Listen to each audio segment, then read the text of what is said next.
In this video, I'm going to show you how to fix iPhone apps not downloading. So please watch the video until the end and follow this tutorial step by step to avoid making mistakes. So let's get started. So if you're trying to download apps on iPhone but it doesn't work, what you can do is first open your phone settings, tap on your name at the top to access your Apple ID. Now scroll to the very bottom and you'll see this sign out option right here.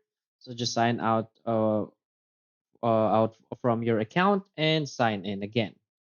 Next, you want to go back to your settings and select screen time.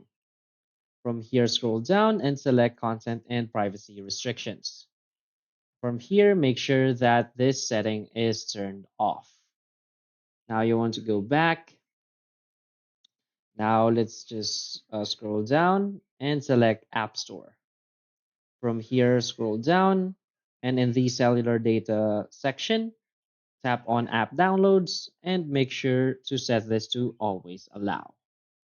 Now go back. Now go to your general settings, go to software update and make sure that you're running the latest iOS version. And if it still doesn't work, you'll need to reset your network settings because this may be caused with a weak internet connection. So from here, scroll down, select transfer or set iPhone, tap on reset, and select Reset Network Settings. Now you want to restart your phone and you're good to go. So if you find this video helpful, please hit like and subscribe. Thanks.